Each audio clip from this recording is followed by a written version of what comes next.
Good evening and welcome to the Action News 5 Digital Desk Nightside. I'm meteorologist Ron Childers alongside my buddy, my sidekick, and the lady who knows how to work all of this, Lydian Coombs. How are you? I'm good. How are you? I'm doing well, doing well. You did a little camping trip over the weekend, huh? I did, and that's why I wasn't here yesterday.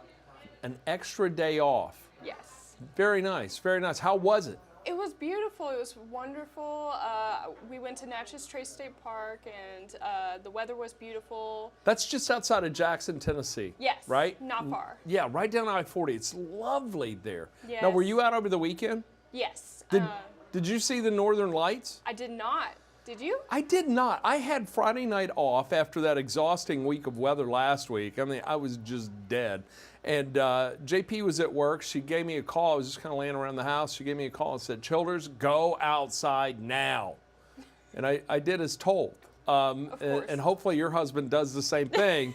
When told to do something, he does that. But I went outside. I didn't see anything. I could see a little bit of it seemed like a bit of a subtle hue in the distance, but I didn't have in my contacts or my glasses handy, so I don't really know what I saw. But it just kind of looked dark where I was. Gotcha. So Yep. Nothing for you, huh? Well, my baby sister where we didn't have service, and we had no idea it was even happening. But my baby sister took a photo of the lake that we were staying on with the night sky. And she didn't even look at the pictures until the next day. And she was like, why is there pink? So the camera caught it. It caught it. But we didn't see it. It wasn't visible to the naked eye where we were. Well, fortunately for us, Lydian, and for those who didn't see it, we had a whole bunch of people in the area who sent us pictures. Yes, and you have assembled them, am I right? I did. And this is only a fraction of all the viewer submissions we received. Look, that's gorgeous. The Aurora Borealis, highly charged atmospheric particles coming in contact with Earth's lower atmosphere, or upper atmosphere, and giving us that beautiful display of lights. Spencer Denton was sent just an absolutely amazing image. He went upstairs. He saw it from the rooftop here at 1960 that's Union. cool. Yeah, he actually caught a glimpse of it. But he had a viewer send him a picture of the International Space Station, which was also flying over, which was why Spencer was on the roof. He's like our space station guy, because whenever the space station comes over, Spencer runs upstairs, goes on the roof, and, tries to get a look at it. What a lucky find. And he got a picture. A lady sent him a picture of the space station, and here's the Aurora Borealis going on. The space station is flying through space. I didn't even know. You should have told me so I could have pulled it up. I didn't know either. We tracked storms all last week. At the end of the week, by Friday, I was dead. I didn't even care what came next. Very busy. Just knew all of that was gone and out of there, and I was ready for some tranquil weather. So, but anyway, what an amazing, amazing picture. I think he posted it on his social media page, on his Facebook go page. check that out. Yeah, so it's there. It's a beautiful Aurora Borealis, and it was one of the longest International Space Station flyovers. Most of them are like anywhere from about 4, maybe 5 minutes. This one was about 7 minutes long. Wow. So absolutely amazing. Well, hey, it's good to have you back. Got some good weather now. It did get a little stormy today. Did you get any rain where you were today? Luckily, I missed it on my commute, but I saw that it was a little wet outside. Yeah, it came down pretty good in the early morning hours here in the Memphis metro. It's a little thunder, a little lightning. Fortunately, nothing severe for us, but I tell you what, packed a little bit of a punch as it rolled through Mississippi. Look, let me give you your first look. By the way, let me start off with this. This is a look from our Best Care Home Services camera. This is a live look from Midtown to the west towards downtown. And you see, look at this. You can almost see like a little anvil little thunderstorm trying to fire up in the distance as we look to the west, and a pretty good downpour over in eastern Arkansas. It's there on the right side of your screen. If you're watching on a computer screen, it may be tough to see, but it's that little area. That is a downpour, and that is rolling through the eastern Arkansas area. Yeah. So, tell you what, let's move forward. Let me give you your first alert to what we are looking at. I got a drier pattern coming in. It was stormy down south today. Northern Mississippi bore the brunt of the storms today, from DeSoto through Tate, Marshall, Benton, Tippah counties in our coverage area. Had scattered showers elsewhere, but we've got a much better pattern this evening. Our high today topped out at 81 degrees just before 3 o'clock. 68 was our low this morning. We picked up just under half an inch of rain here in Midtown Memphis, or excuse me, at the airport. We picked up close to half an inch here in Midtown at our studios at 1960 Union Avenue and our rain gauge here. Right now we got temps that are in the range from the mid 60s in Corinth to mid 70s in Memphis. We got low 70s from Wynn up to Dyersburg, still in the lower 60s down in Marks and Helena. As we take a look at the first alert Doppler radar, that downpour, Lydian, on the high 5 camera, that is all the way over there at Cross and Poinsett County, right there on that county line. As a matter of fact, let me outline it for you. That downpour that we were looking at is right there. Oh. That was the downpour. Can you see that? Here, let me put this into motion. You can see it kind of coming on through. It's diving to the south and east, but we could see that from our high 5 camera right here in Midtown. Kind of cool. Wow. So that's some pretty good distance there. So we were looking at that. Let me see if I can find the distance tool that we have here. So let's say Midtown is about right here. That storm, or that little cell, that little downpour, is about 50 miles away.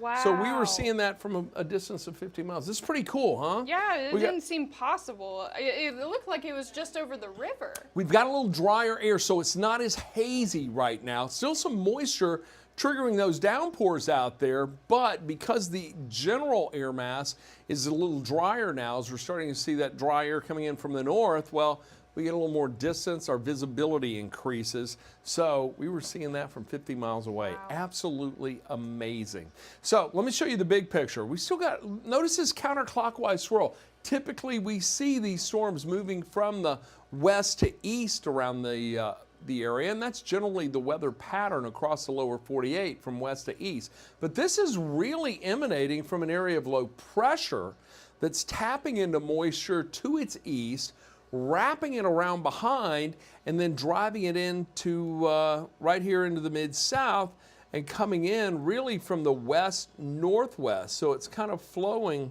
like this. It's you've got a bit of a counterclockwise swirl with that. And so now we're going to watch this moisture that's here in southern Missouri and see if any of those showers make their way into the mid-south. Although I'm a bit doubtful. I think we're going to be in pretty good shape tonight. So over the next 24 hours, I'm going to keep a 20% chance of a shower in the mix around 9 o'clock. I think by midnight, we're going to have a partly cloudy to maybe even mostly clear sky here in Memphis and for much of the mid-south. We'll be in the mid-60s. 3 a.m., mostly clear, 64. We'll have partly cloudy sky at 6 in the morning. Your morning commute's going to be good. When do you normally get to the office? 2 You're o'clock. 2 in the afternoon, right? You're like me. Yeah, get in here in the afternoon. We're going to be in great shape. We're not going to want to come to work tomorrow afternoon because the weather's going to be really nice. So by midnight, mid-60s, notice those clouds breaking up nicely. Futurecast showing all the precip out of here. We're going to start the morning commute on a dry note. Mid-60s once again, maybe even in the upper 60s around Clarksdale. By midday, we'll warm into the low to mid-70s. I do think it's going to be a warm day tomorrow, but with a west-northwest wind in play through much of the day, dry air, so it's not going to be so muggy out there. We'll still be in the upper range of the 70s to near 80 around 4 in the afternoon. And then we'll likely see a few clouds start to stream in from the west late tomorrow night. That may lead to a partly to mostly cloudy day on Thursday. And with that's going to come increasing rain chances. But tomorrow overall, we got a good pattern. Should be partly cloudy at 7 in the morning, 64, 74, maybe partly to mostly cloudy at noon, and then partly cloudy at 3 and 5. We'll get to 80 at 5 o'clock and may even be sunny by 7 in the evening with temperatures right around 77 degrees. So we got a 777 right there at 7 p.m. Would be nice if the wind was out of the north-northwest at 7. Then we just have a full house of sorts. Or, well, you can tell I don't know my cards, do I? But 4 7s anyway. We're not going to get that. I think you probably don't even know where I'm going with that. All right. I also don't play cards, so it's okay. Here we are. So let me give you the 7-day temperature trend. We'll hit 80 tomorrow. The average this time of year, 81. But look at this. By the end of the 7-day period, the beginning of next week, we're going to be near 90 over much of the area. We're looking at 88 Monday and Tuesday. Notice that little dip in the temperature there on Friday, upper 70s? Well, we're going to see a little bit of an increase in rain chance. As a matter of fact, I think a pretty significant increase in rain chance. And there may even be a couple of stray showers that move in late Thursday. But overall, I think Wednesday and Thursday will be dry for the most part. Let's check out Friday, because long-range futurecast will start it off midnight Thursday night, roll through till 8 o'clock Friday morning. It looks like the better chances for rain will be along and north of the 40 corridor at 8 o'clock Friday morning. Then we get into the afternoon, starts to spread a little farther west into West Tennessee, and then by the evening, this is new today, the evening forecast model, or the forecast models today, showing rain coming in Friday evening. You know, we got a big festival downtown, got another one going on at Tiger Lane, 2 barbecue contests in town this weekend.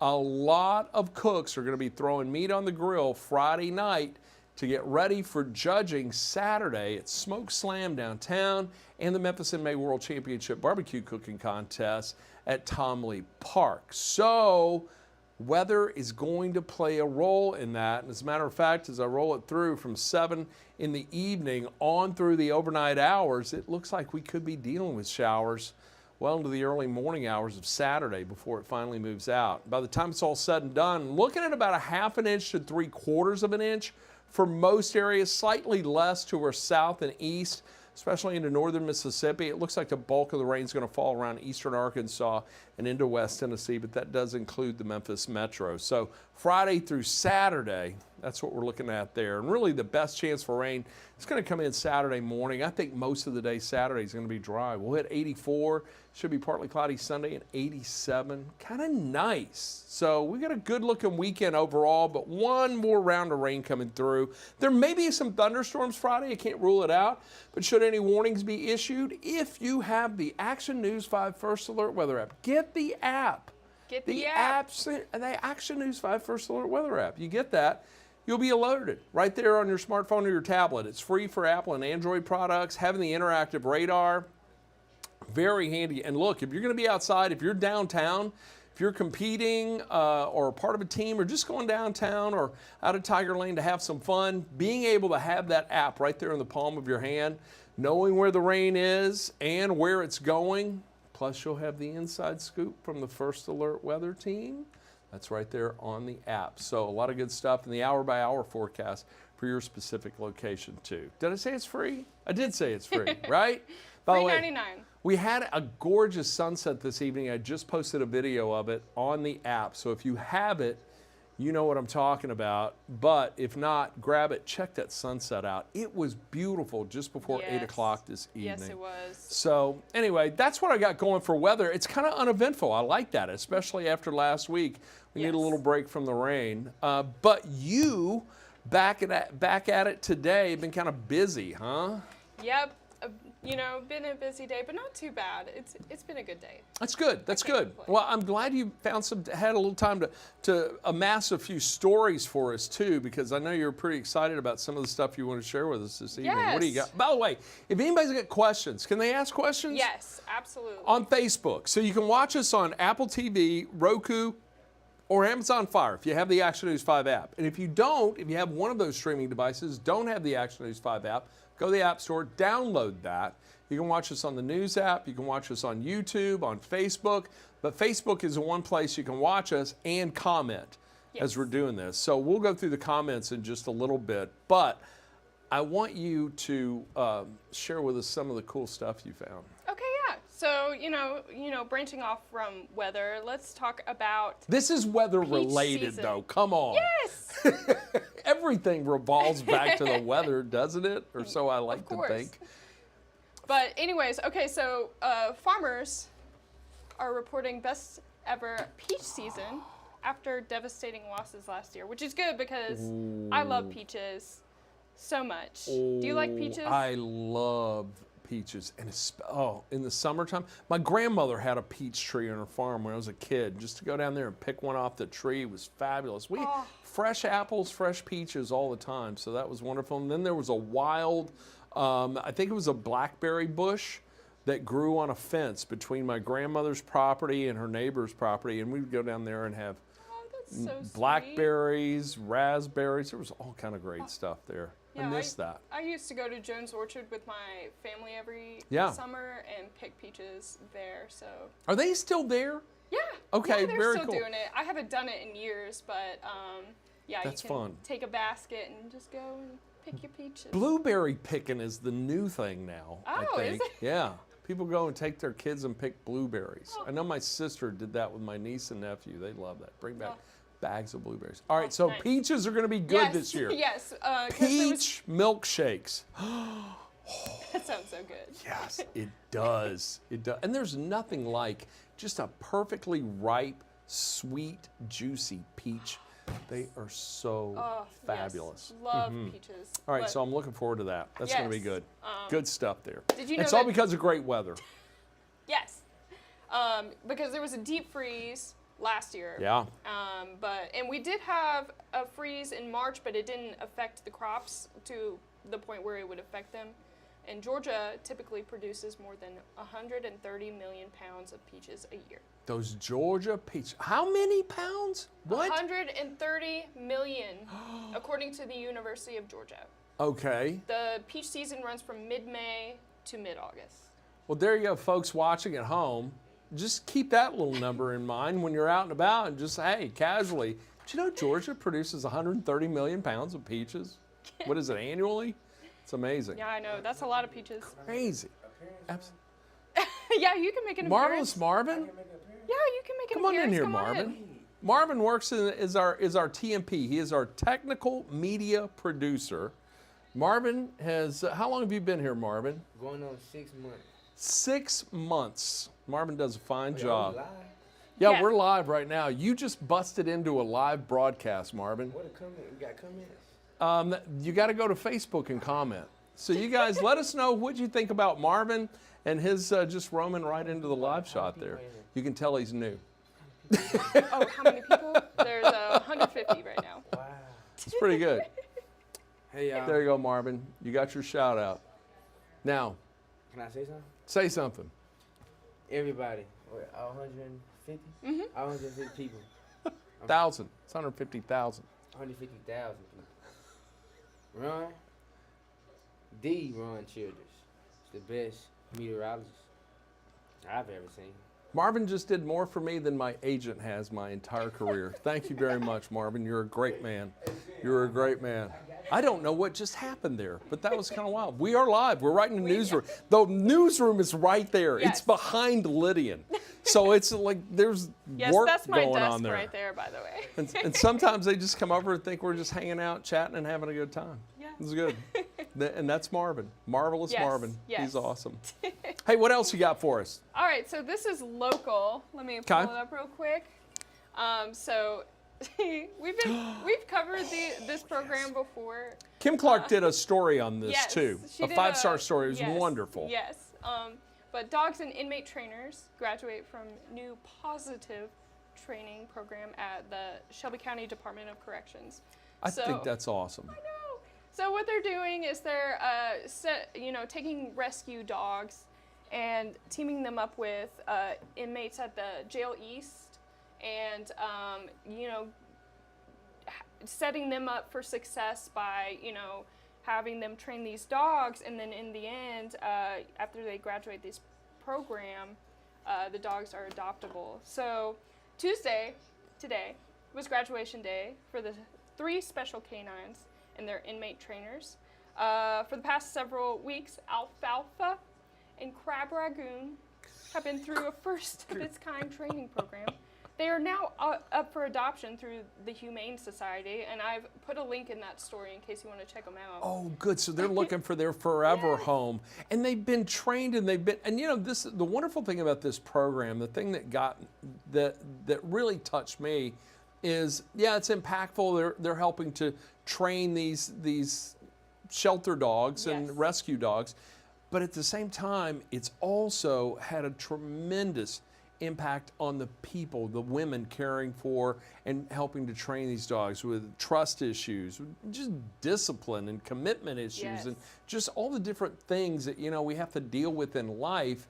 And it is giving them the opportunity and hope and even teaching them a new life skill in many aspects. There's so many positive aspects of that story, but to see the dogs and their trainers graduate, that's very cool. So sweet. That is cool. Very So if you cool want the thing. dog, go to our website. Where is that? That's on our website, Yes, right? on our website, Yeah. and you can find the Humane Society link in our story. And so Crab, Ragoon, and Alfalfa are up for adoption. There was a third dog Bruno, but he already has a forever home. He already got a home. So how yeah, sweet. but 6 inmates participated, and 4 of those women graduated on Tuesday. Well, I hope that they maintain that program and keep it going. Yes, it's really TBD, do. but they're thinking of doing another round. Very nice. So Very cool. nice. Very, and All right. it just look at that's Crab Ragoon, or Crab Ragoon, by the way, in the photo. He's Very with his graduation cute. cap. So, Very cute. Yeah, it's very cute. But branching off from that, another animal story, because I love the animal story. But And one of the things I just realized, Lydian is a graduate of the University of Memphis, journalism graduate, but also biology major as well. it was a minor. But minor. Yes, it was originally my major, but I ended up switching them because I wanted more creativity, and I got that. But yeah. Very nice. And you want to ultimately work for the National Geographic. That is the pipe dream. National Geographic, if you're watching, Lydian's awesome. You can't have her until I retire, though, but it's coming. Okay? I appreciate that, Ron. All right. We need you here, at least until I learn how to work all this. Well, I have no intention of leaving anytime soon. Thank you. Thank you very much. Well, let me tell you about this. This is cool. Scientists say they've discovered a phonetic alphabet within sperm whale calls. Scientists identified a previously unknown complexity in whale communications. Researchers used AI to analyze thousands of recorded sequences of sperm whale clicks called codas. So those noises they make, that I've heard it before. I've heard recordings of and it sounds like clicks. Yes. You'll hear it's a wailing of sorts and little clicks. Echolocation. So they're communicating. Yes. It has long been thought or speculated that was their method of communication. But now AI figured it out. They have an alphabet. Essentially, they have, patterns that mean something. Essentially, is what language is. Wow. So, including identifying caller identity is how it was put in the study. So. This article links to the study that was published unveiling this information, and I peeked through it a little bit. So, quote, while a subset of codas have been shown to encode information about caller identity, almost everything else about the sperm whale communication system, including its structure and the information carrying capacity, remains unknown. So they don't know what they're saying, essentially. But they know they're saying something. And they understand each other. And they're also identifying each other. Like they have clicks that represent, like, that's Becky and that's Tom. Isn't that cool? And sperm whales have the largest brain in the animal kingdom. They're not the largest whale, that's blue whales, but they have the largest brain of all whales and all creatures. And they're mammals. Yes. So brain's bigger than ours. Yes, very much. There are moments I don't doubt that at all. But yeah, cool development in, animal science. Wow, that's a great story. Where's that? That's on our website That's on our website, yes. So much good stuff on our website. Yes. And if you're a nerd like me, you can there's a link in that story to the actual study. You can Very pull up. nice. Very nice. So yeah. What you got next? Oh, this right. one's sad. This is going to be good for my waistline, but sad just because. Yes, Red Lobster, and I can't tell you the last time I ate there, but maybe I'm partially responsible. I think I am responsible for their closing, just because I put such a hurt on them with the all-you-can-eat shrimp. Well, funnily enough, Ron. The restaurant chain has been struggling to keep up with their lease and labor costs. Also in November, a report from CNN said the company lost roughly $11 million during its third quarter of 2023 because of its all-you-can-eat shrimp promotion. Because of the all-you-can-eat shrimp? Because of that promotion. Well, they charge too much for shrimp now. That's the everything went up. Wow. So, and they said in the article as well that, people were taking advantage of it. I may have spent a little more time than I should have, but I tipped well when I left. I mean, if you can't skip out on an opportunity if it presents And itself. those cheesy biscuits. Oh, those are haven't- the best. I haven't had one in years, and I still know what they taste like. They are very The good. absolute best. So, is there one in Memphis? There's still one. Yes. Yeah, there's okay, one. so I have we have There's one the in national Southland, story and right? a local story. So there are 3 Red Lobsters in the Mid-South. Okay. And I'm not sure where they're located exactly. I know there's one. There's one on Winchester, or Yes. used to be. Is it closed It already? says, we don't know for sure, but it does say temporarily closed on their website. So, Well, if you have any extra biscuit mix, just drop it off here at 1960. yes. We'll take care of it. But Wow. yeah, big sad for Bye, Red Red Lobster. Lobster fans. Buy all you can eat shrimp. Fantastic shrimp. And then the trio of shrimp. Oh, it's terrible. All right. There we go. Red Lobster. We have one more We do. sad story. It's a This sad is story. sad. I It's hate to also our- end on this. Yes, But it's it's also a our big top story. tonight. Many of you may have heard, but yes, Yoshi, the beloved dog who we've been covering for the past 2 weeks, who disappeared after her owner's car was stolen from Fresh Market, and Yoshi was inside.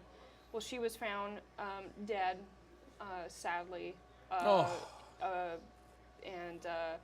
her owner actually texted me before work, but I missed it until I actually got here, and said that sadly she was found on a median at Jackson and Macon, and 4 miles away 4 miles from where the she was abducted. The car was stolen. It was in the parking lot of Fresh Market. The lady just went to go, as we all do, go and pick up something at the grocery store.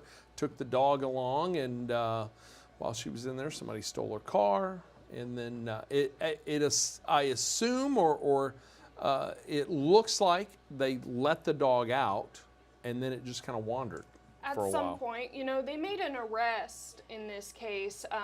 There's a man who's charged with the theft, but police asked him, where's the dog? And he said there was no dog. I actually found the car elsewhere. We don't know if that's true, but anyways, there's no information from police or the suspect that give us any kind of clues to what happened between the time that car was stolen and Yoshi was found. And there was several $1,000s in reward money Yes. that was available. Yes. Marvelous Marvin, your TV time is over, my friend.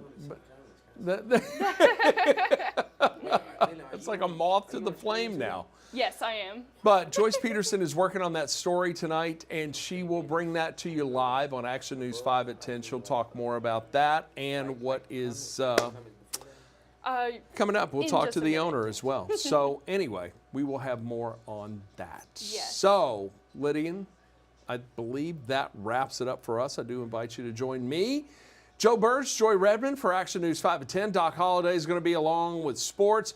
JP, as I mentioned, is going to have more on Yoshi and his final plight, her final plight, and of course, we'll bring you all the day's news. And Marvin, he's going to be in the control room punching buttons back there. So, no, Marvin, that was not your cue to come on camera. You're done.